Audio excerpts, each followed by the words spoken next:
Hey guys, welcome you all to our YouTube channel.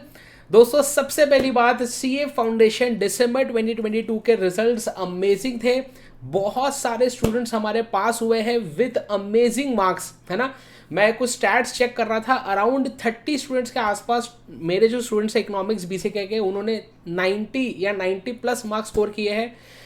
Around 150 students के आसपास 80 plus score किया हुआ है।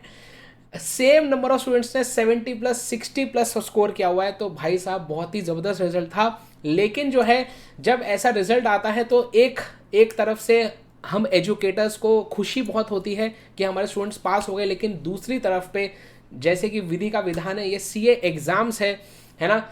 अगर स्टूडेंट्स पास होते हैं तो बहुत सारे स्टूडेंट्स क्लियर नहीं भी कर पाते इस एग्जाम्स को। सीए फाउंडेशन दिसंबर 22 का अगर मैं पासिंग परसेंटेज की बात करूं तो दोस्तों टोटल 1,26,015 स्टूडेंट्स ने इस एग्ज़ाम में अपीयर किया था। लेकिन जैसे कि हर बार होता है, सिर्फ और सिर्फ 29.25% स्टूडेंट्स ही पास हो पाए हैं। यस, अगर मैं जून 2022 के पासिंग परसेंटेज से इसे कंपेयर करूं तो जून 2022 में पासिंग परसेंटेज अराउंड 25% ही था। तो यस, इसमें एक इंक्रीमेंट देखने को मिली है। लेकिन फिर भी इस अटेम्प्ट में 89,151 स्टूडेंट्स जो है क्लियर नहीं कर पाए हैं एग्जाम्स में। एंड आज का ये वीडियो इन स्टूडेंट्स के लिए है, राइट। आप देख सकते हैं, मैंने अभी तक कोई सेपरेट वीडियो हमारे जो स्टूडेंट्स पास हो चुके हैं उनके लिए नहीं बनाया है, क्योंकि मैं पहले वीडियो हमारे इन स्टूडेंट्स के लिए बनाना चाहता था ताकि मैं जेन्युइनली आपको हेल्प कर सकूं। अब अगर आप ये स्टूडेंट्स में से है एंड अगर आप जेन्युइनली सीए फाउंडेशन जून 2023 में अब पास करना चाहते हैं तो ही इस वीडियो को पूरा देखें। अगर आप सच में स्टेप्स लेने को तैयार हैं, मैं जो चीजें आपको बताऊंगा वो अगर आप फॉलो करने को तैयार हैं, आप सच में अंदर से चाहते हैं कि जून 2023 में हम पूरी मेहनत करेंगे, तो ही इस वीडियो को पूरा एंड तक देखें। चलिए, सबसे पहली बात जो है, देखिए, आज मैं आप सबके सामने कुछ कन्फेस करना चाहता हूं कि यस, सीए फाइनल में मैंने भी फर्स्ट अटेम्प्ट में सीए फाइनल क्लियर नहीं किया था, राइट। तो मैंने भी सीए के इस जर्नी में फेलियर्स को फेस किया हुआ है, राइट। एंड एक एक पोएम है जो मुझे काफ़ी ज़्यादा मोटिवेट करती थी हमेशा। आप सबने बहुत बार सुनी होगी, राइट, कि है ना, कोशिश करने वालों की हार नहीं होती। उसका एक स्पेसिफिक, है ना, कुछ स्पेसिफिक पैराग्राफ्स हैं जो मुझे बहुत ज़्यादा मोटिवेट करते हैं आज भी, है ना। तो वो कुछ ऐसे कि असफलता एक चुनौती है, इसे स्वीकार करो। क्या कमी रह गई, देखो और सुधार करो। जब तक ना सफल हो, नींद चैन को त्यागो तुम, संघर्ष का मैदान छोड़कर मत भागो तुम। एंड फाइनली जो लास्ट इनका पैरा आता है ना, सबसे बेस्ट है। एंड ये लाइफ की, ये हमारे जीवन का सार है, ये हमारे लाइफ की समरी है। ये दो लाइन कि कुछ किए बिना ही जय जयकार नहीं होती, कोशिश करने वालों की कभी हार नहीं होती। तो जैसे कि आप सबको पता होगा कि हरिवंश राय जी बच्चन ने ये कविता लिखी है एंड ये अमिताभ बच्चन जी के फादर है, राइट। एंड यही कविता से, इसी पोएम से मैंने 3 स्टेप्स निकाले हैं कि हम कैसे अभी जो हम सीए एग्जाम्स में पास नहीं हो पाए, अब इससे हम कैसे बाहर निकल सकते हैं। इसके लिए मैंने 3 एज बनाए हैं। पहला ए है एक्सेप्ट। असफलता एक चुनौती है, इसे स्वीकार करो। सबसे पहले हमें फेलियर को एक्सेप्ट करना बहुत ज़्यादा ज़रूरी है कि हाँ, हमसे गलती हुई है। हाँ, जो प्रेपरेशन जिस लेवल पर हमें करनी चाहिए थी, शायद उसमें कहीं ना कहीं कमी रह चुकी है। एंड यस, ये चीज़ हुई है। जब तक आप इस चीज़ को एक्सेप्ट नहीं करेंगे, तब तक आगे बढ़ना, आगे के स्टेप्स लेना बहुत डिफिकल्ट हो जाएगा आपके लिए। दूसरी बात आती है कि नींद चैन को त्यागो तुम, संघर्ष का मैदान छोड़कर मत भागो तुम। नींद चैन को त्यागने का मतलब ये नहीं है कि रात को सोना नहीं है। इसका ये मतलब है कि आपको अब एनालाइज करना ज़रूरी है कि कहाँ पे हमसे गलती हो गई। एंड अब हम जो है पूरा ज़बरदस्त प्लान बनाएंगे, ज़बरदस्त स्ट्रैटेजी बनाएंगे। एंड नींद चैन को त्यागने का मतलब होता है कि हम हमारे 100% एफर्ट्स इस बार लगाएंगे। हम, है ना, हम जो है बिल्कुल भी आधा अधूरा कोई भी चीज़ नहीं छोड़ेंगे, 100% एफर्ट्स लगाएंगे। एंड फाइनली जो है कि कुछ किए बिना ही जय जयकार नहीं होती। हमें हमें हमारे प्लान पे वर्क करना पड़ेगा, हमें एक्ट करना पड़ेगा। तो ये 3 A's जो लोग फॉलो करेंगे वो जरूर सीए फाउंडेशन जून 23 अब पास हो सकते हैं। एंड इस वीडियो में मैं आपको बताने वाला हूं डिटेल्ड स्ट्रैटेजी जिससे आप आपके एग्जाम्स को अब सीए फाउंडेशन जून 23 में क्लियर कर सकते हैं। सबसे पहली बात, मैंने जो है ये बाउंस बैक स्ट्रैटेजी बनाई है आपके लिए सीए फाउंडेशन की। स्टेप्स इसमें मैंने कुछ लेके आए हैं, सारी की सारी चीजें डिस्कस करेंगे, बस बने रहिए वीडियो में, सब चीजें डिटेल में देखेंगे। सबसे पहली बात, आपको एनालाइज करना है कि एग्जैक्टली क्या गलती हुई है हमसे, राइट। ऐसा हो सकता है मैंने जितने भी स्टूडेंट से बात की जो क्लियर नहीं कर पाए हैं, मैक्सिमम स्टूडेंट्स का ये एक इशू था। And this is the thing जो आपको एनालाइज करना है एंड एक्सेप्ट करना जरूरी है कि हाँ सर, हमने दिसंबर 22 में फुल सिलेबस कंप्लीट नहीं किया था। ऐसे बहुत से स्टूडेंट्स हैं जिन्होंने, चाहे मैथमेटिक्स हो, लॉ हो, ये दोनों सब्जेक्ट्स में ही जनरली ऐसा होता है कि स्टूडेंट जो है ICAS स्टडी मटेरियल तक पूरा नहीं कर पाते हैं। ये बहुत ही ज़्यादा मुझे दुख होता है यार इस बात में, इस बात को देख के कि यार आप स्टडी मटेरियल ही पूरा नहीं कर रहे हो यार, और फिर आप कैसे एक्सपेक्ट कर रहे हैं कि आपको जो है आप पास हो जाएंगे। स्टडी मटेरियल तो बेसिक चीज़ है बेटा, ये तो करना ही पड़ेगा ना। अगली बात देखते हैं, लैक ऑफ रिविजन। सर हमने ना एक बार देख लिया, हमने एक बार पूरा स्टडी मटेरियल कर लिया था, लेकिन सर रिवीजन नहीं हो पाया। ऐसा पता चलता है कि बहुत सारे स्टूडेंट्स ने सब्जेक्ट्स को बस एक बार पढ़ा था, सिर्फ एक बार, और एग्जाम देने चले गए। वाह, मतलब आपको लग रहा है कि आपकी जो मेमोरी है वो इतनी ज़बरदस्त है कि एक बार पढ़ने में ही सब हो जाएगा। आपको ये चीज़ को एक्सेप्ट करना पड़ेगा कि हाँ, कहीं ना कहीं रिवीजन में भी हमसे कमी हुई है, राइट। हमने सेम चीज़ों को बार बार जब तक ना पढ़े, हम जब तक सेम चीज़ों को बार बार ना पढ़े तब तक वो चीज़ें रिकॉल ही नहीं होंगी ना एग्जाम में। रिवीजन करना बहुत ज़्यादा इंपॉर्टेंट है। इसमें एक गलती जो अगेन मैक्सिमम स्टूडेंट्स करते हैं, उनको क्या लगता है ना, देखिए हाँ, बहुत ही ज़बरदस्त चीज़ है बेटा। स्टूडेंट्स को क्या लगता है ना कि सर मैंने daily 7 to 8 hours, sir 7 to 8 hours में डेली सर वीडियो देखता था यूट्यूब पे। सर मैंने तो इतनी मेहनत की कि क्या ही बताऊं सर आपको। Sir daily 7-8 hours sir YouTube पे मैंने जितने रिवीजन है ना सर सारे देख लिए सर, सारे टीचर की भी देख लिए। अरे भाई, अगर आप रिवीजन वीडियो देख रहे हो तो आपको वीडियो देखने के बाद खुद भी तो बैठना पड़ेगा ना बुक लेके। एग्जाम में जब आपके सामने ब्लैंक पेज होगा तो आपको रिकॉल करना है। अगर आप यूट्यूब पे सिर्फ वीडियो डेली बेसिस पे सिर्फ देखते जा रहे हो और खुद कुछ भी नहीं कर रहे हो, तो इसमें आपकी तो पढ़ाई हुई नहीं ना। ऑब्वियसली समझो, मैं भी जब रिवीजन वीडियो लूंगा तो मुझे तो सब आता है ना, मैं तो दनादन चीजें बोलना चालू कर दूंगा। पर आप जब तक उस चीज को लेके बैठेंगे नहीं, जब तक आप बुक ओपन करके बैठेंगे नहीं, तब तक बेटा मुझे बताइए कि कैसे चीजें याद होंगी। आई एम रियली सॉरी, ऐसा आपको लग सकता है कि मैं आपको डांट रहा हूं, लेकिन ये अब जरूरी है। आप प्लीज बात को समझिए, अब ये चीज बहुत जरूरी है। हमें जून 23 में पास होना ही होना है। मैं अगेन सॉरी बोलना चाहूंगा अगर आपको बुरा लग रहा हो मेरी कुछ भी बात होगा, लेकिन प्लीज समझिए। आगे बढ़ते हैं। ऐसा भी हो सकता है कि आपने टाइम को सही तरीके से मैनेज नहीं किया हो। सर मैंने तो सर 4 महीने पहले सर पढ़ाई चालू कर दी थी सर, फिर भी मेरा एक भी बार सिलेबस कंप्लीट नहीं हुआ। यार ऐसे बहुत से स्टूडेंट्स होते हैं जो आखिरी के 2.5 से 3 महीने में, सिर्फ और सिर्फ 2.5 से 3 महीने में जीरो से स्टार्ट करते हैं सीए फाउंडेशन, 3-4 बार रिवीजन करके एग्जाम देते हैं और पास भी होते हैं। तो मतलब कि टाइम का इशू नहीं है, हमें टाइम को मैनेज करना नहीं जम रहा है, ये इशू हो सकता है। आगे बढ़ते हैं। आपने, ऐसा हो सकता है कि आपने कोई राइटिंग प्रैक्टिस ना की हो, जैसे कि अकाउंट्स एंड लॉ के पेपर आपका जो है ये सब्जेक्टिव पेपर है, तो इसमें हो सकता है कि आपने राइटिंग प्रैक्टिस किया ही ना हो, तो ये एक मेजर इशू हो सकता है आपके लिए, right. Did not focus on question practice, again ये यही वाले स्टूडेंट्स हैं सारे के सारे वीडियो वाले, जो सिर्फ दिन भर सिर्फ वीडियो ही देख रहे हैं, है ना। लॉ में भी वीडियो, अकाउंट्स में भी वीडियो, मैथ्स में भी वीडियो, इकोनॉमिक्स में भी, सब सिर्फ वीडियो ही वीडियो देख रहे हैं। अरे भैया बेटा, वीडियो देख के खुद भी बैठना पड़ेगा, हमें खुद भी वीडियो को बंद करके खुद भी सोचना पड़ेगा कि सर ने जो हमें बताया क्या अब हमें वो चीज़ें अपने आप याद आ रही हैं या नहीं, इसकी प्रैक्टिस तो करनी पड़ेगी ना। और जब आप एक्चुअल में अकाउंट्स और लॉ में लिख के देखेंगे क्वेश्चंस, तब पता चलेगा कि कितना समय लग रहा है क्वेश्चन को सॉल्व करने में। बच्चे बोलते हैं सर मेरी ना राइटिंग स्पीड बहुत कम है सर मुझे ना समझ में नहीं आ रहा सर, मैं क्या करूँ, मैं सर 3 घंटे में पेपर पूरा कर ही नहीं पाता। तो बेटा आपने प्रैक्टिस कितनी बार की है, आप मुझे एक बात बताओ ना, जिस चीज में प्रॉब्लम है उसकी ही तो प्रैक्टिस करनी है। बच्चे इतना कंप्लेंट करते हैं, सर हमको सर राइटिंग समझ में नहीं आ रहा, सर हमारी राइटिंग स्पीड ही नहीं बढ़ रही। तो बेटा आपने लिखा कितनी बार है? अगर आपने 100 बार, यार समझो आप डेली कम से कम 2 क्वेश्चन लिखते हैं और फिर भी आपका ये नहीं हो पा रहा है, तो फिर ये सोचने की बात है।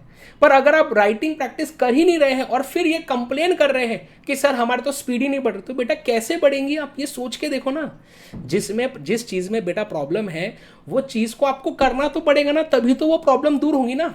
आप समझ पा रहे हैं? आगे next, lack of conceptual clarity. अब ये मैं फिर से बता रहा हूँ यार, मतलब मुझे बुरा लगता है यार ये चीज़ें देख के, है ना। बच्चों को क्या लगता है, सर हम ना मैराथन वीडियो, सर क्योंकि मुझे ना ऐसा दिख गया सर कि मैराथन वीडियो में सर 11-12 घंटे में जो है ना सब पूरा का पूरा सब्जेक्ट कवर था। सर मैंने क्या किया ना, इस वीडियो को ही 5 बार देख लिया। सर मैंने क्या किया, इस वीडियो को ही 5 बार देख लिया। यस, ऐसे है स्टूडेंट्स, ऐसे स्टूडेंट्स है जिन्होंने ये चीज़ की होंगी और वो पास हो गए, पर सबके साथ ये चीज़ हो ऐसा ज़रूरी नहीं है। अच्छा मैं ये भी समझाता हूँ ऐसा कब होता है, जो बच्चों ने 11th-12th में कॉमर्स लिया हो एंड अपने स्कूल में कॉलेज में बहुत ज़्यादा ध्यान से पढ़ाई की, उनके कॉन्सेप्ट्स क्लियर हो, तब उनके लिए ये चीज़ कभी कभार वर्क कर जाती है। ये हमेशा वर्क तो कर ही नहीं सकती। तो अगर आप बेटा सब्जेक्ट को ही पूरा नहीं पढ़ेंगे, आधा अधूरा पढ़ के जाएंगे, तो अगेन आप कैसे एक्सपेक्ट कर सकते हैं कि हमें अच्छे मार्क्स से पास होना चाहिए।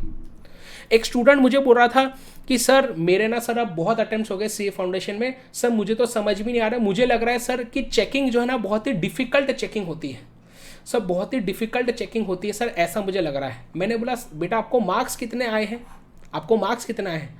तो बोलता है सर मुझे ना 155 आए हैं। मैंने बोला बेटा अगर डिफ़िकल्ट चेकिंग होती तो पहली बात 4 अटेम्प्ट हो चुके हैं और अभी 4th अटेम्प्ट में अगर 155 आ रहे हैं तो चेकिंग डिफिकल्ट तो मुझे नहीं लग रहा है बेटा। 4 अटेम्प्ट में क्या किसी को भी 200 के ऊपर नहीं आए? कोई भी स्टूडेंट नहीं जिसको 200 के ऊपर आए।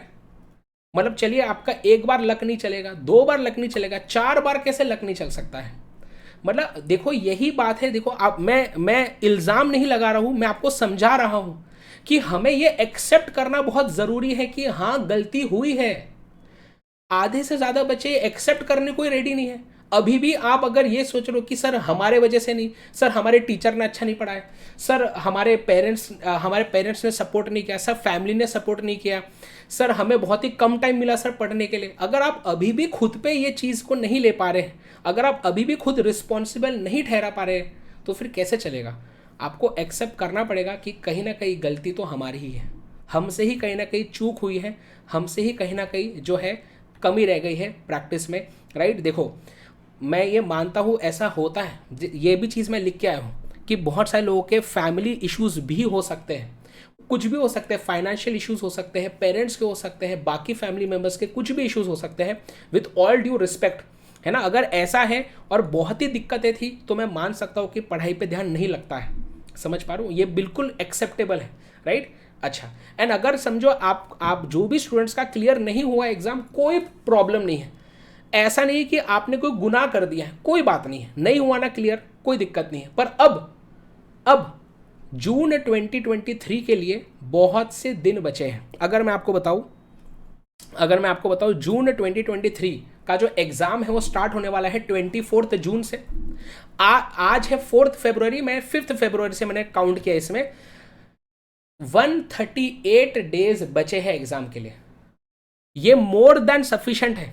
अगर बच्चे को कुछ भी नहीं पता रहता ना, अगर बच्चे को सीए फाउंडेशन का कुछ भी नहीं पता, उसको अकाउंटिंग का ए भी नहीं पता, मैथ्स का एम भी नहीं पता, लॉ का एल भी नहीं पता, इकोनॉमिक्स का ई भी नहीं पता, वो भी स्टूडेंट 138 दिन में आराम से पास हो सकता है। अब आप में से तो सारे स्टूडेंट्स वही है मेजर जिनका अभी क्लियर नहीं हुआ, तो आपने कम से कम एक बार तो पढ़ा होगा, इतना तो मैं अज्यूम कर सकता हूं कि एक बार तो सिलेबस पढ़ा होगा। मतलब आप तो उन सब लोगों से आगे हो जिसने अभी तक कुछ भी नहीं पढ़ा। 138 डेज ये बहुत बहुत बहुत ज़्यादा होते हैं सीए फाउंडेशन को आसानी से पास करने के लिए, लेकिन हमारी स्ट्रैटेजी सही होनी चाहिए। चलो बढ़ते हैं आगे। राइट। तो जैसे आप सबको पता होगा कि सीए फाउंडेशन का जो टाइम टेबल है वो ये है कि 24 जून से अकाउंटिंग का पेपर स्टार्ट होगा, मतलब अकाउंटिंग का पेपर होगा। 26 जून को लॉ एंड बीसीआर, 28 जून को जो है maths stats and LR, and 30 जून को जो है इकोनॉमिक्स बीसीके का पेपर होने वाला है। करेक्ट। ओके सर हम कहाँ पे थे? हम थे अभी स्टेप नंबर 1 पे। तो सबसे पहले हमें ये एनालाइज करना ज़रूरी है कि एग्जैक्टली क्या गलती हुई है हमसे। ठीक है, मैं फिर से बता दे रहा हूँ, जो बच्चा सही में सीए फाउंडेशन में अपने रिजल्ट्स को बदलना चाहता है, कृपया वही इस वीडियो को पूरा देखें। हम बहुत ही डिटेल्ड में ये सारी बातें डिस्कस करने वाले हैं। चलिए अब बढ़ते हैं आगे। तो आपकी जो भी मिस्टेक्स है ना, उसे सब्जेक्ट वाइज अब आप लिखिए एक पेज पे कि अकाउंट्स में हमसे क्या क्या रह गया। ऐसा हो सकता है कि हमने कुछ चैप्टर्स ना किए हो, ऐसा हो सकता है कि हमने स्टडी मटेरियल पूरा ना किया हो, ऐसा हो सकता है हमने आरटीपी, एमटीपी, पीवाईक्यूज ये सॉल्व हमने ना किए हो। कुछ ना कुछ तो इसमें से कमी हो सकती है जिसकी वजह से ऐसा हुआ। ऐसा हो सकता है हमने राइटिंग प्रैक्टिस ना किया हो। तो सब्जेक्ट वाइज लिखिए कि हर एक सब्जेक्ट में हमसे क्या कमी रह गई। राइट। अब प्लीज एक बात सुनना ध्यान से, अगर आपने किसी भी सब्जेक्ट में 50 मार्क्स से भी कम स्कोर किया है तो ऐसा ये एडवाइस है मेरे तरफ से कि आपको उस सब्जेक्ट के सारे क्लासेस एक बार वापस देखने चाहिए। ये भी एक बहुत बड़ी गलतफहमी स्टूडेंट्स को होती है। कुछ बच्चों को क्या लगता है ना कि सर मुझे ना 195 आए हैं, अभी दिसंबर 22 में सर मुझे 195 आए हैं। सर बस 5 मार्क ही तो चाहिए, मुझे 5 मार्क ही तो चाहिए। बेटा मैंने बहुत बार ऐसा देखा है कि जो बच्चे को 195 आए ना, अगले अटेम्प्ट में उसको आते 170। क्यों? ये ओवर कॉन्फिडेंस में। उनको क्या लगता, सर 195 तो आ गए, बस अब 5 मार्क की पढ़ाई करनी है। अरे बेटा जून 23 में तो वापस से 200 होना ना, यहाँ पे तो आपका मीटर वापस से 0 से ही चालू होगा ना। आप बात समझ पा रहे हो? तो अपने दिमाग से ये बात तो हटा दो। अब आपको दिसंबर 22 में कितने भी मार्क्स आए हो, चाहे आपको 140 ही क्यों ना आए हो, दिसंबर 22 में 112 ही क्यों ना आए हो, अब आपको जून 2023 में 0 से चालू करना है वापस से। ये सच्चाई है और इसे अगेन एक्सेप्ट करना जरूरी है। मैं अगेन बोल रहा हूं, आपको बुरा लग सकता है लेकिन प्लीज बात को समझिए, ये बातें आपको समझना बहुत जरूरी है। राइट। ओके, तो आप सारी क्लासेस उसके देखें। ऐसा हो सकता है कि जो चैप्टर्स आपको अच्छे से आते हैं, समझो अगर आप खुद कवर कर सकते हैं किसी सब्जेक्ट को वापस with the help of revision lectures, notes, है ना, या समझो आप कोई एक चैप्टर का, एक सब्जेक्ट का कोई फास्ट ट्रैक आपने ले लिया है ना, तो उससे अगर आप कर सकते तो ठीक है, कोई दिक्कत नहीं है, वैसा करें। लेकिन मेरे हिसाब से जैसे अगर लॉ में बहुत ही कम मार्क्स है, मैथ्स में बहुत ही कम मार्क्स है, मेरे हिसाब से आपको इट इज़ एडवाइजेबल कि आप सारी क्लासेस वापस से करें उस सब्जेक्ट की एटलीस्ट। आगे नेक्स्ट बात है, अब हमें एक प्रॉपर रियलिस्टिक शेड्यूल बनाना जरूरी है। रियलिस्टिक का मतलब होता है क्या बताइए, रियलिस्टिक है ना। बच्चों को क्या लगता, अभी कल रिजल्ट आया ना, अभी एकदम मोटिवेटेड होते हैं, सर मैं तो सब कुछ कर डालूंगा सर। अब आप देखो सर जून 23 में सर आप देखिए, अब सर मैं डेली सर 12 घंटे पढ़ूंगा सर, डेली सर मैं 12 घंटे पढ़ूंगा। वो 12 घंटे का शेड्यूल बनाना चालू कर देगा, है ना। पहले दिन में अकाउंट्स के 2 चैप्टर खत्म, लॉ के 1 चैप्टर खत्म, इकोनॉमिक्स का 1 चैप्टर, मैथ्स का 1 चैप्टर पहले दिन में खत्म। फिर उसके अगले दिन में सारे के 1-2 चैप्टर खत्म करूंगा। ऐसे कर करके सर मुझे ऐसा लग रहा है 1 महीने में तो मेरा पूरा सिलेबस ही हो जाएगा। ऐसी हरकतें नहीं करनी है। अभी जब 2 महीने तक रिजल्ट नहीं आया था तब तक आप पढ़ नहीं रहे थे 12 घंटे, तब पढ़ रहे थे नहीं। तो आप ऐसे कैसे एक्सपेक्ट कर सकते हो कि अब आप रिजल्ट के जस्ट अगले दिन 12 घंटे पढ़ना चालू कर दोगे, और वो भी रोज। थोड़ा सा रियलिस्टिक रहिए, समझ पा रहे हो? अगर आप ये चीज करोगे ये हो नहीं पाएगा, फिर से आप डीमोटिवेट हो जाओगे, समझ पा रहे? तो एक रियलिस्टिक आप शेड्यूल बनाइए। अगर आप अभी तक कुछ भी नहीं पढ़ रहे थे, एग्जाम्स और रिजल्ट के बीच में अगर आपने कुछ भी नहीं पढ़ा है, तो मेरे हिसाब से अब आप सिर्फ टारगेट करो कि दिन में एटलीस्ट 4-5 घंटा जो है हम पढ़ सके, 4 to 5 आवर्स हम पढ़ सके। ऐसा आप टारगेट कीजिए at least for the first 7 to 14 days. मैं तो बोलूँगा पूरा फरवरी का महीना, बस इतना ही आप टारगेट करो कि दिन में एटलीस्ट 4 to 5 आवर्स हम अच्छे से पढ़ सके। और ये मैं ऐसा नहीं बोल रहा हूँ कि सिर्फ लेक्चर देख लिया, पूरे 4-5 घंटे सिर्फ लेक्चर ही देखा, वैसा नहीं। अगर आप लेक्चर्स देख रहे हैं, है ना, समझ लीजिए अगर आप 2 आवर का लेक्चर देख रहे हैं ना, तो कम से कम आपका जो है, कम से कम जो आपका है 40 to 50% टाइम इसके रिवीजन में भी लगाना चाहिए। मतलब अगर आप 2 आवर्स का, क्या बताइए, लेक्चर देखते हैं तो मिनिमम आपको 45 मिनट्स का मिनिमम उसका रिवीजन भी बाद में खुद लेके बैठना चाहिए। समझ पा रहे हो? 50% भी चलेगा। फॉर एग्जाम्पल अगर आप 4 आवर्स का लेक्चर देखते हैं तो इसके लिए आपको 2 आवर्स का रिवीजन कम से कम खुद से करना चाहिए, तब ये हेल्पफुल रहेगा, तब क्लासेस हेल्प करेगी। सिर्फ क्लासेस देख देख के नहीं होगा। प्लीज समझो, कोई भी टीचर आ जाए इकोनॉमिक्स पढ़ाने के लिए, खुद एडम स्मिथ आ जाए नीचे बेटा, फिर भी नहीं होगा। हमें मेहनत करनी पड़ेगी। क्लासेस देखने के बाद हमें बैठना पड़ेगा बुक्स को लेके, तब होगा। प्लीज समझिए इस बात को।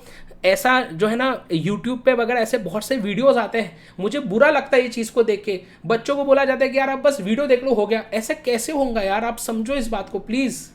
हमें समझना पड़ेगा इस चीज़ को कि हमें खुद भी बुक्स को लेके बैठना पड़ेगा, खुद भी मेहनत करनी पड़ेगी। सिर्फ क्लासेस देख के नहीं होगा। क्लासेस में आपको हेल्प मिलती है, आपको एक डायरेक्शन मिलता है, पर जब तक आप उस चीज़ को अप्लाई नहीं करोगे, खुद बुक्स लेके बैठोगे नहीं, खुद रीड नहीं करोगे, खुद सोचोगे नहीं कि यार क्वेश्चन है आंसर कैसे लिखना है, सोचना पड़ेगा उसके बारे में, तब तक हेल्प नहीं होगी। ठीक है, तो अभी टारगेट, छोटा सा टारगेट रखें। अगर ये भी आपको ज़्यादा लगता है तो आप एक काम करें, 3 to 4 आवर्स का टारगेट करें, पर छोटा टारगेट रखो जो अचीवेबल हो।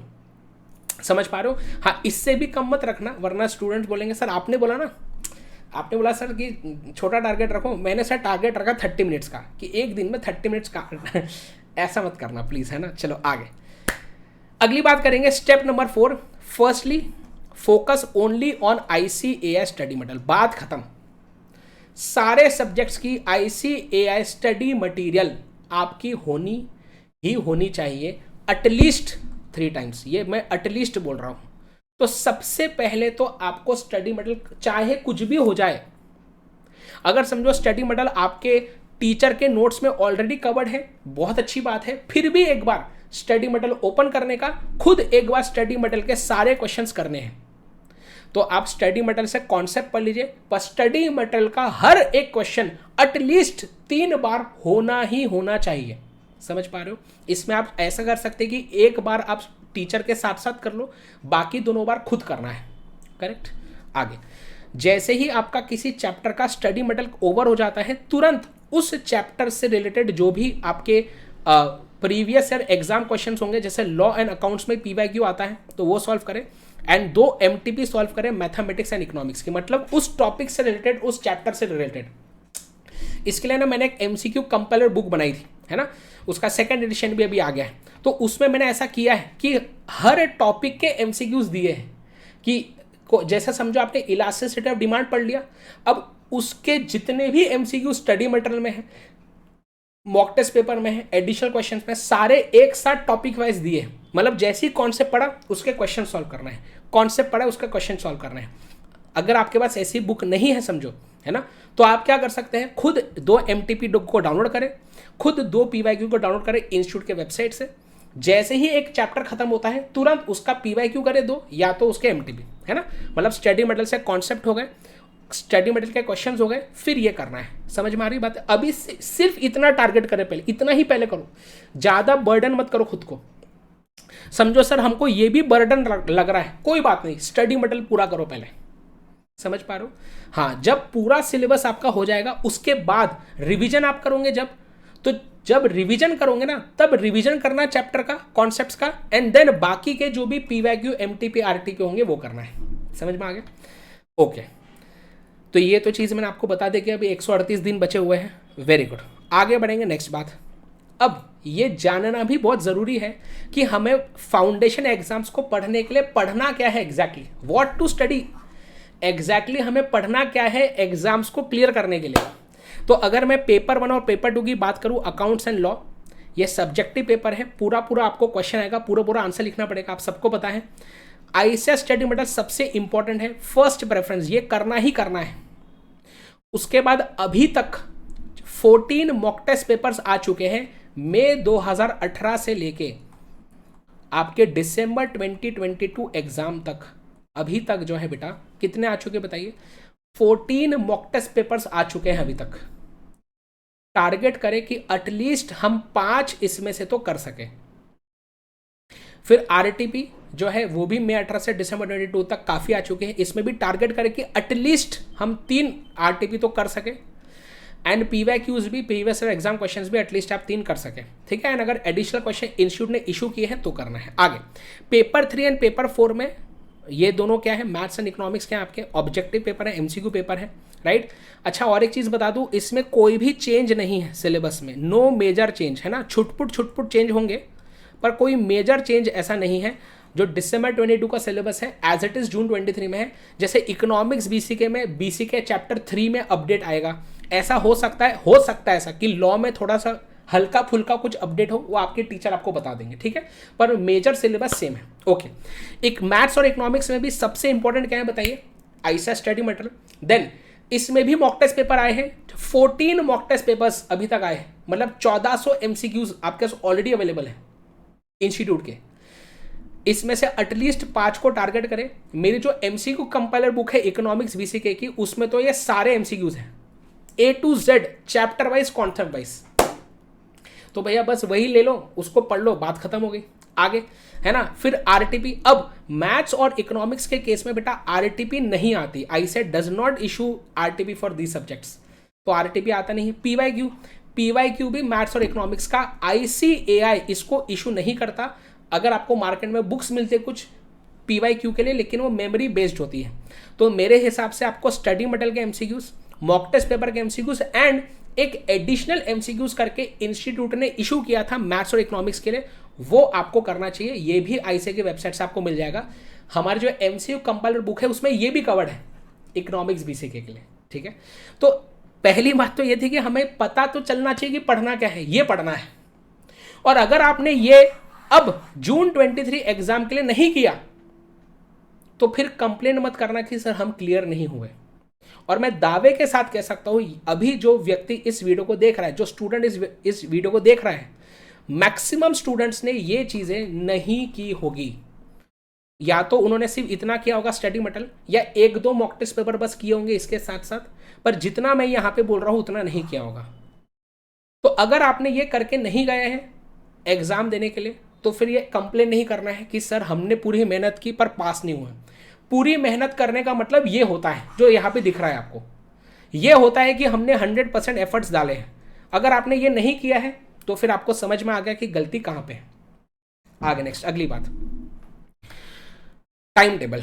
यस, तो टाइम टेबल में क्या है, सबसे पहले जैसे मैं अभी इसमें टाइम नहीं बताने वाला कि सुबह उठो 4 बजे या रात को 3 बजे तक पढ़ाई करो। ये अब आपको डिसाइड करना है, आपको सुबह पढ़ना रात को पढ़ना है, दोनों चलता है। आपको अपना देखना है कि आपको क्या आपके लिए कन्वीनियंट है, ठीक है। आगे बोलते हैं कि मैंने आपको बोला है कि 4 आवर्स आपको क्या करना चाहिए, आप क्लासेस देखें या सेल्फ स्टडी करें एज पर योर ओन और as per your own wish. ये फर्स्ट टाइम रीडिंग अब आप इसको कंसिडर करेंगे, है ना। अब हो गया, जो हो गया पहले वो हो गया। अब जब पढ़ेंगे, पहली बार पढ़ रहे हैं, ऑब्वियसली आपको कुछ चीज़ें ऑलरेडी पता होगी तो फास्ट होगा, पहले के कंपैरिजन थोड़ा सा फास्ट होगी पढ़ाई, अच्छी बात है ना। एंड देन इसके साथ साथ 1 to 2 आवर्स का आपको रिवीजन रखना चाहिए, करेक्ट। अभी जैसे मैंने इनिशियली आपको बोला 4 to 5 आवर्स का ही आप रखें, तो इसको आप 3 आवर्स रख सकते हो और 1 आवर का रिवीजन करिए फिलहाल एक आध हफ्ता। देन रात को सोने से पहले एटलीस्ट 30 मिनट्स प्लीज निकालिए, अभी से निकालिए, क्योंकि ये मैक्सिमम बच्चों की गड़बड़ है कि राइटिंग प्रैक्टिस नहीं हुई है। एटलीस्ट एक क्वेश्चन तो आपको डेली सॉल्व करना ही करना है, समझ पा रहे हो। एंड 7 to 8 आवर्स की स्लीप लीजिए, बहुत इंपॉर्टेंट है। Resting is also equally important. And बाकी रिमेनिंग 8 आवर्स जो है और भी ज़्यादा टाइम बचता है वैसे देखा जाए तो आप उसमें लीजिए टाइम, आप स्पोर्ट्स खेलें, एक्सरसाइज करें, फैमिली को टाइम दीजिए, इंजॉय करें, राइट। तो ऐसा नहीं कि हम पढ़ाई करें तो सिर्फ पढ़ाई कर रहे हैं, बाकी कुछ इंपॉर्टेंट नहीं, बाकी भी इंपॉर्टेंट है, लेकिन जब हम पढ़ाई कर रहे हैं तो उस समय पे पूरा ध्यान सिर्फ और सिर्फ पढ़ाई पे होना चाहिए, करेक्ट। सो फाइनली याद रखें बेटा कि हार जीत परिणाम है, कोशिश करना हमारा काम है ना। तो क्या आपने सही में पूरी कोशिश की है या नहीं, ये आपको डिसाइड करना है। और अगर आपने पूरी कोशिश नहीं की थी पिछली बार, तो अब प्रॉमिस कीजिए, कमेंट सेक्शन में प्रॉमिस कीजिए कि आप इस बार पूरे एफर्ट्स लेंगे। आप कमेंट करेंगे कि yes I will give 100% for June 2023 exams. ये सारे बच्चे कमेंट करेंगे जो सच में कोशिश करना चाहते हैं, correct. Okay, and keep going, आगे बढ़ते रहे। हम सारे टीचर्स आपके साथ हैं, सब लोग आपके साथ हैं। You are destined to become a chartered accountant. बहुत जल्द आप CA बन जाएंगे अगर आप मेहनत करते रहे, कंटिन्यूस बेसिस पे मेहनत करना बहुत इंपॉर्टेंट है। कोशिश करते रहे। यहाँ पे हर एक स्टूडेंट जो इस वीडियो को अभी देख रहा होगा, हर एक में एक काबिलियत है सीए बनने की। हर एक स्टूडेंट में एक काबिलियत है कि वो सीए बन सकता है, बस मेहनत करना ज़रूरी है। Correct. So thank you so much guys. अभी हमारा सीए फाउंडेशन का एक मंजिल बैच चल रहा है, मंजिल 2.0 बैच अनअकैडमी प्लस पे। अगर आपको लगता है कि कॉन्सेप्ट्स में बहुत ज़्यादा दिक्कतें हैं तो आप इस अनअकैडमी प्लस बैच को ज्वाइन करें। मंजिल 2.0 बैच 12 जनवरी को ही चालू हुआ था, अभी भी समय इसको ज्वाइन कर सकते हैं। चारों सब्जेक्ट्स बहुत ही डिटेल में कवर होने वाले हैं। मैं बता दूं, पिछले अटेम्प्ट में हमारे इस बैच से बहुत सारे बच्चों को 330 प्लस आए, 300 प्लस आए। समझ पा रहे हो? तो इस बैच को ज्वाइन करें। MVSA कोड आप यूज़ कर सकते हैं अनअकैडमी के सब्सक्रिप्शंस लेने के लिए, right.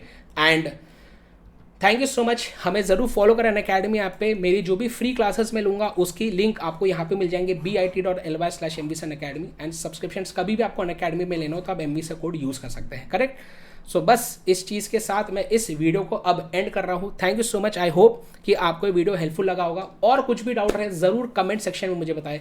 Thank you so much. अपना ख्याल रखें, अपने पेरेंट्स का ख्याल रखें, क्योंकि हम हमारे पेरेंट्स के बिना कुछ भी नहीं है। Again I am really sorry अगर आपको कुछ भी बुरा लगा हो, लेकिन आज ये ज़रूरी था। Thank you so much.